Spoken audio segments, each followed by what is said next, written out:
Global tech giants post strong earnings amid record AI investment and market uncertainty. Asian markets see mixed performances amid key economic decisions. And we examine the Bank of England's interest rate cut and its sharp downgrade of the UK economy. Hello, I'm Taiba Aiden with the latest business and finance news here on TRT World.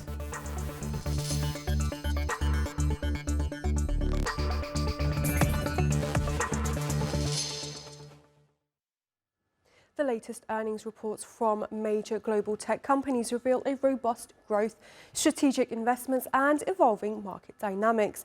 A notable trend is the substantial investment towards artificial intelligence and cloud computing. These developments not only highlight the resilience of the tech sector, but also its pivotal role in shaping the future of the global economy. Amazon's fourth quarter revenue increased by 10% year-on-year, reaching $187.8 billion. Operating income rose to $21.2 billion, up from $13.2 billion in the fourth quarter of 2023. Despite these gains, the company's stock dipped amid a conservative revenue forecast of $151 billion to $155.5 billion for the first quarter. Alphabet plans to invest approximately $75 billion in capital expenditures for 2025, focusing on AI infrastructure. This marks a substantial increase from the $32.3 billion spent in 2023. The investment underscores Alphabet's commitment to advancing its AI capabilities amid growing competition. And Meta reported better than expected revenue of $48.4 billion. Advertising revenue increased by nearly 21%, reaching $46.7 billion, driven by advancements in AI. The company plans to increase its AI spending significantly, with $65 billion in capital expenditures projected for 2025. Let's get more on this now with tech journalist Chris Stoker-Walker in Newcastle in the UK. Now, tech giants reported some big gains in the previous quarter, but their stock prices have fallen following a gloomier outlook. Why is that?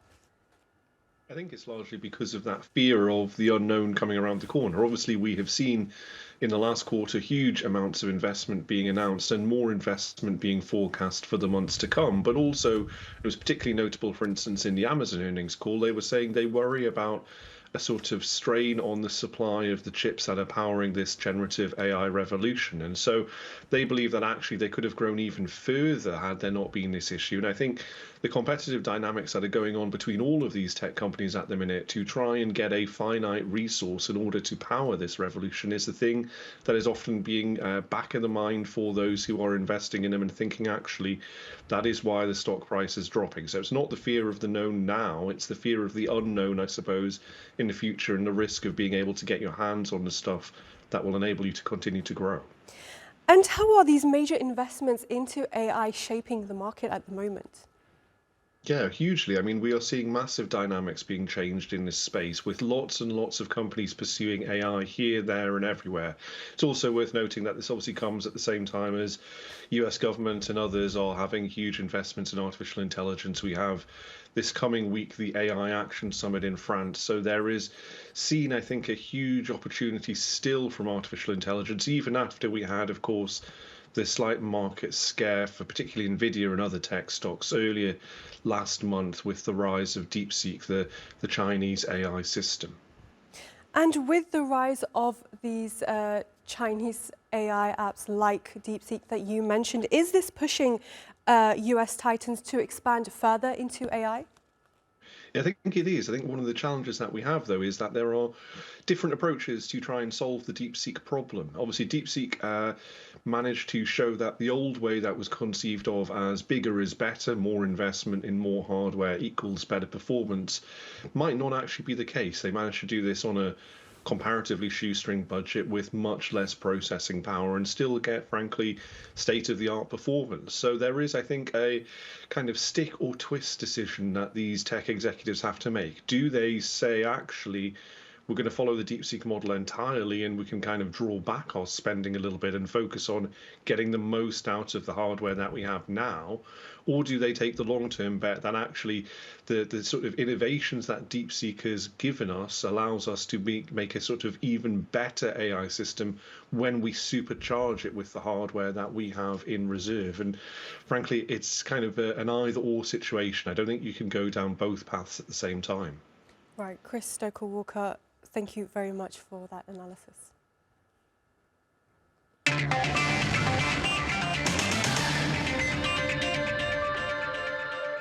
Now a quick look at some of the other top business stories from around the world.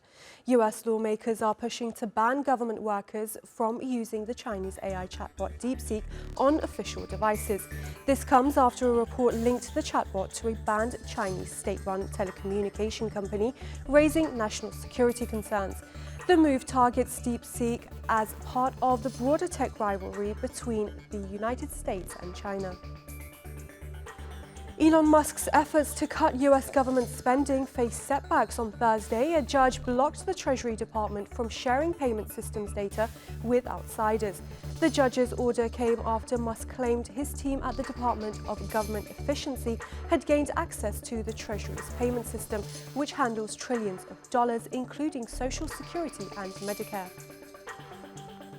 India's central bank has slashed interest rates for the first time in almost 5 years in a bid to revive its economic growth. The benchmark interest rate was reduced by 25 basis points to 6.25%, in line with expectations. India's economy grew 5.4% in the quarter to the end of September, marking the lowest growth rate in nearly 2 years. And Japan's household spending has grown more than expected, boosting the case for another interest rate hike from the central bank. Consumer expenditure climbed 2.7% in December from a year ago, the first rise since July 2024. Asia-Pacific markets had a mixed day as investors reacted to India's rate decision and spending data out of Japan. Japan's Nikkei 225 dropped 0.44%, while the Topix slipped 0.39%, despite household spending beating expectations. Australia's S&P ASX 200 stayed flat, and South Korea's Kospi edged down 0.17%. Meanwhile, Hong Kong's Hang Seng gained 0.6%, and China's CSI 300 rose 0.7%. Overall, markets showed cautious movements with a mix of gains and losses. For more, we're joined by Nadia El-Balassi. She's Equity Group's senior market analyst. Nadia, now markets have had a very volatile week. What can we make of this? Good morning, Taiba. Yes, indeed, we've had a very volatile week. We've had 2 interest rate decisions. The Bank of India cut rates for the first time in 5 years. This has been massive. I think this move was triggered because foreign investment has reduced in the fastest pace for 6 years now.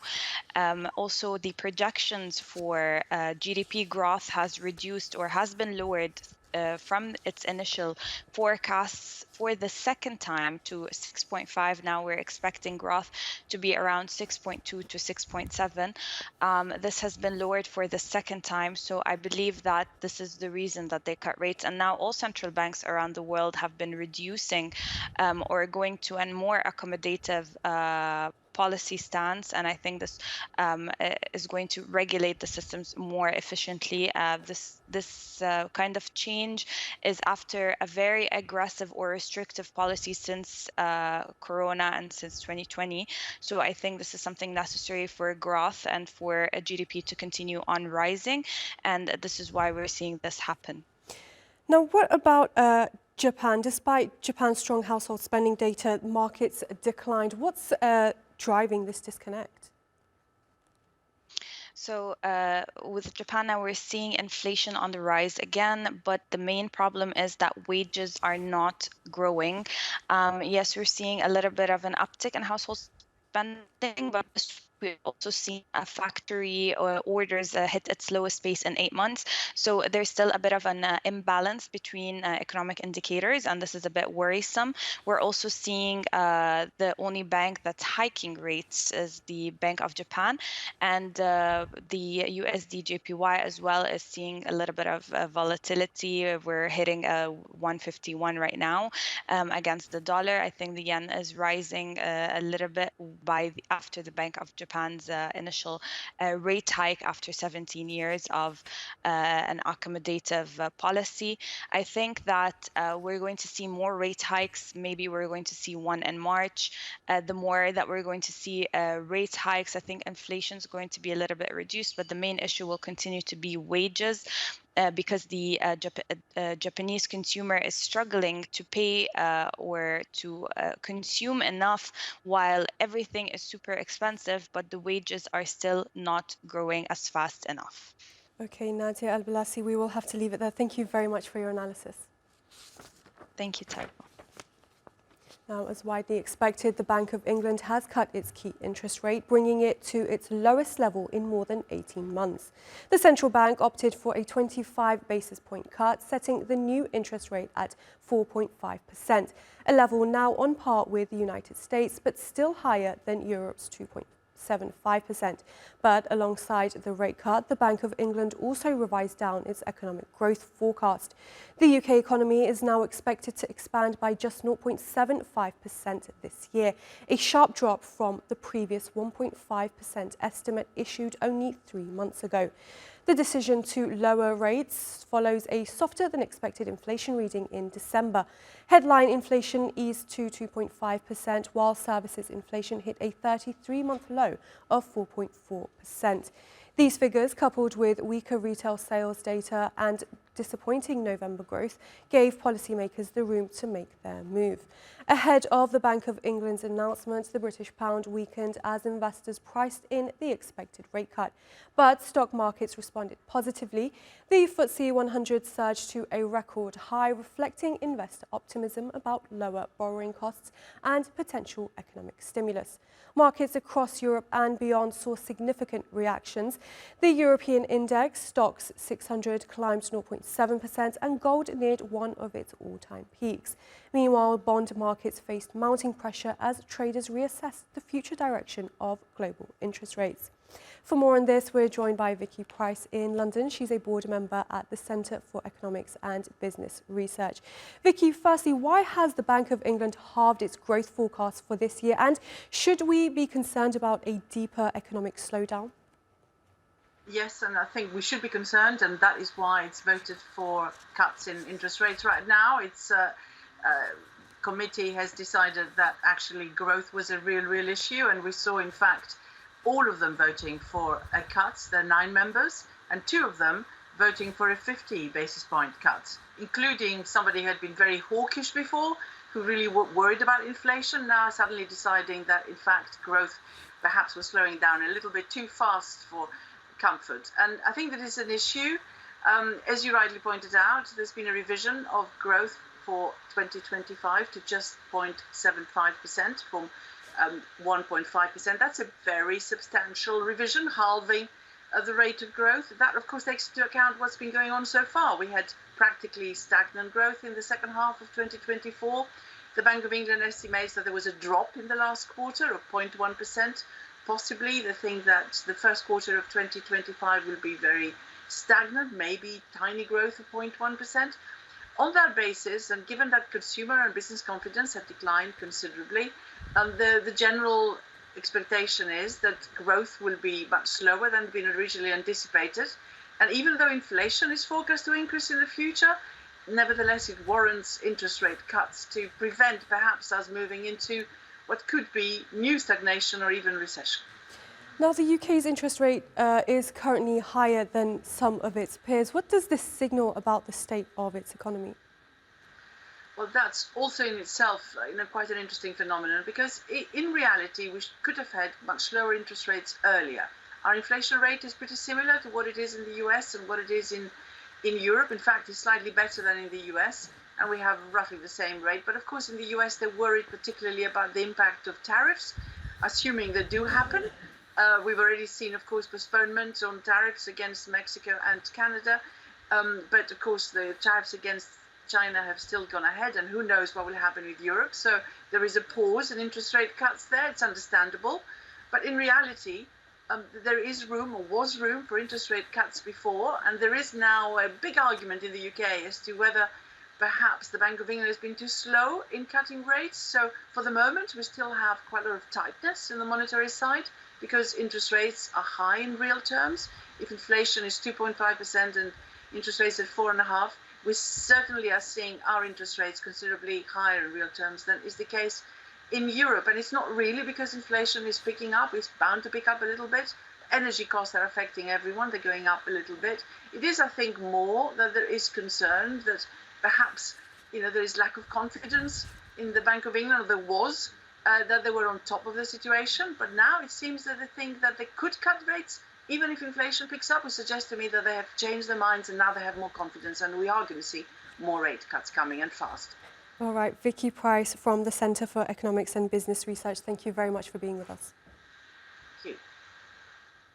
Meanwhile, the new electronic travel authorization, or ETA system, is set to change the way visitors from certain countries enter the UK. The scheme, which applies to travellers who previously did not require a visa, is designed to enhance border security. But what impact will it have on the UK economy? Tulay Kalyon Hasnederoğlu has the details. The Electronic Travel Authorization, or ETA, is a new requirement for visitors from visa-exempt countries. It costs nearly $13 for everyone, including children, and must be obtained in advance. It's designed to boost security, but some fear it could damage tourism and hit the economy where it hurts. Europe will reciprocate, and they'll need to have an equivalent to go into European countries. And of course, many British travelers have never had any experience like that. So they're going to go on holiday, and they need to think about that. And they need to think of the 40 euros, 50 euros that they'll need to pay now to go. And also the restrictions that now have, that they can stay a limited number of days per year, which we never had that before. On the other hand, the government argues that ETA will provide crucial data on visitors and prevent illegal overstays, ultimately benefiting the country's security and economy in the long run. As far as the economy is concerned, it's going to generate a little bit of money. So the UK is receiving 38 million people per year. So if it's £10, it will be 380 million pounds coming into the government. Of course, there's some cost to operate all that, so minus that. So there'll be a little bit of marginal economic benefit. As far as security is concerned, I think it will do, because there'll be a better border control, because people, the government will know who will arrive and will have biometric information before they arrive. From certain dates in 2025, the ETA will be required for every single person who enters the UK, except for British and Irish citizens. This includes the United States, Canada and Australia. As of now, for non-Europeans, an ETA is needed for UK travel. And for Europeans, the requirement kicks in on 2nd of April 2025. But critics say the ETA could have a negative impact on the UK tourism industry, worth almost $300 billion a year. So, is this a smart security move or a tourism turnoff? The real test will come in the next few months, as travellers will decide whether to pay up or stay away from the UK. Tulay Kalyon Hasnederoğlu, TRT World, London. France's new Prime Minister, François Bayrou, has won a vote of no confidence after announcing the country's new budget for this year. The plan calls for a reduction of France's deficit and may mean a slowing economy. Emre Boz reports. Less than 2 months in office, and France's Prime Minister, François Bayrou, survives his second test, passing a second no-confidence vote. This was after he invoked Article 49.3 of the Constitution, allowing him to push through the country's long overdue 2025 budget plan without parliamentary approval. The majority required for the adoption of the motion of no confidence under the absolute majority rule of the Assembly was 289 votes. The motion received 122 votes. As the required majority was not reached, the motion of censure is not adopted. The introductory article and the first part of the Social Security Financing Bill for 2025 are deemed adopted. He aims to reduce the country's budget to 5.4% of GDP, involving around $51.8 billion in savings, beginning with the social security sector. You have chosen to adopt the first part of the Social Security Financing Bill, the balancing item, as it were. The National Assembly, particularly its commission, has examined the second part, which concerns revenue. This section is absolutely vital to establishing a financing bill that meets the needs of our country, especially our healthcare system and insured members. Analysts say cuts in spending may slow growth in a range of sectors. This may also mean job cuts due to a lack of funding. But France's budget problem has been a thorn in the government's side for years. France's budget deficit after the COVID-19 pandemic in 2020 has remained between 4.8 and 8.9% of GDP. And last year, experts forecast the number would be between 5 to 5.5% of GDP. The rising deficit poses a threat to the economy's growth because as it rises, the government will be saddled with more debt. Already, France's GDP, though growing in the third quarter to 0.4%, shrank to a growth rate of negative 0.1% in the fourth quarter. And growth expectations for this year have been lowered from 1.2% to 0.9%. So the outlook for the economy is not pretty. But officials in France say the budget being pushed through is one step to ensuring economic stability. Despite goodwill, despite steps taken towards others, despite efforts and understanding, France will have its budget, will have its budgets, which will send a signal of responsibility and stability to those who are primarily concerned, to those who are rightly worried, to our fellow citizens. But for France's economy, the trade-off for reducing the government's deficit may mean sluggish future growth. Emre Boz, TRT World. The East Mediterranean International Tourism and Travel Fair, or EMIT, has kicked off in Istanbul, bringing together thousands of industry professionals. This annual event plays a key role in promoting Turkey's top destinations on the global stage, just as the country's tourism sector gears up for another record-breaking year. Ömer Bakkaloğlu reports. From the ancient ruins of Ephesus to the fairy chimneys of Cappadocia, Turkey has long been a magnet for travelers seeking diverse experiences. The tourism industry, which is a vital part of Turkey's economy, marked another record-breaking year, continuing its steady rise since the pandemic.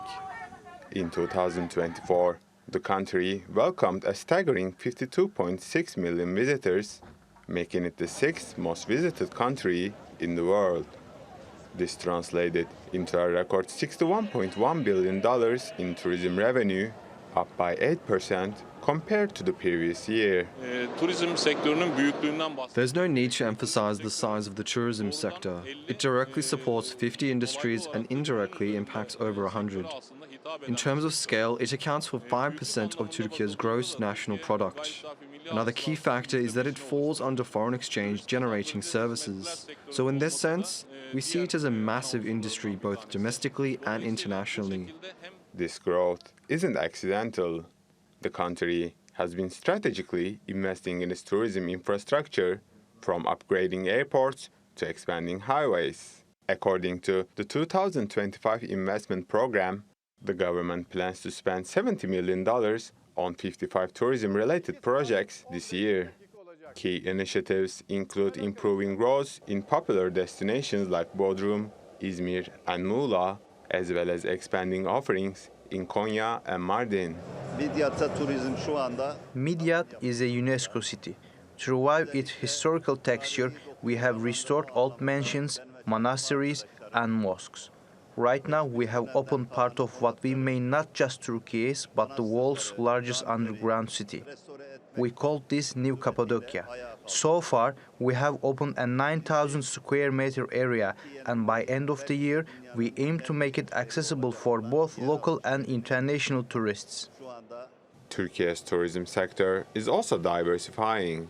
Beyond traditional hotspots, the industry is tapping into luxury resorts, health tourism, and eco-friendly travel experiences. At the East Mediterranean International Tourism and Travel Exhibition, industry leaders have gathered to discuss emerging trends, forge partnerships, and explore new opportunities in the global market.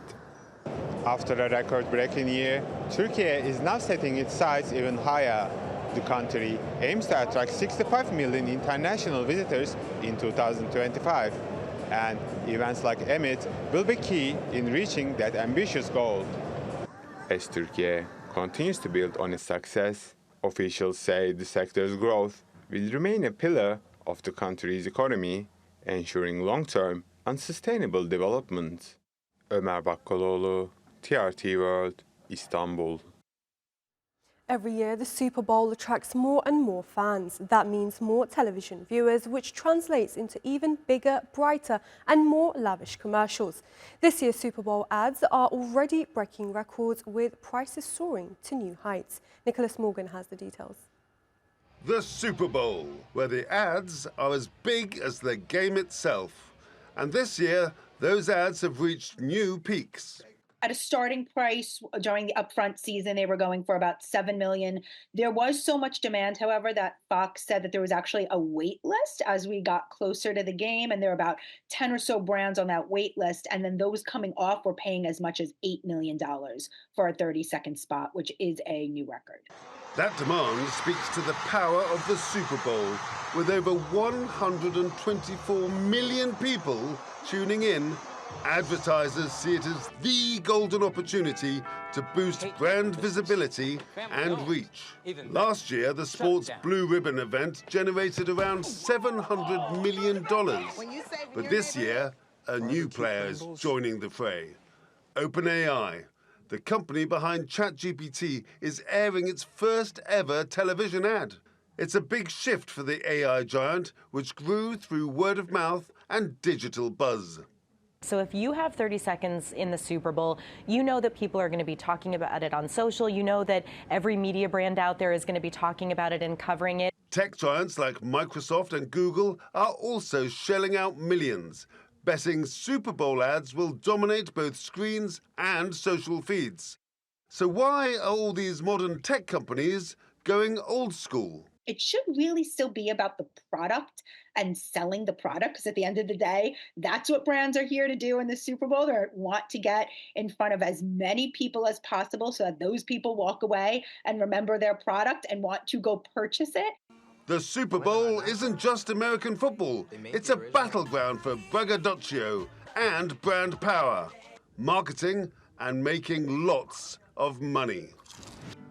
Nicholas Morgan, TRT World.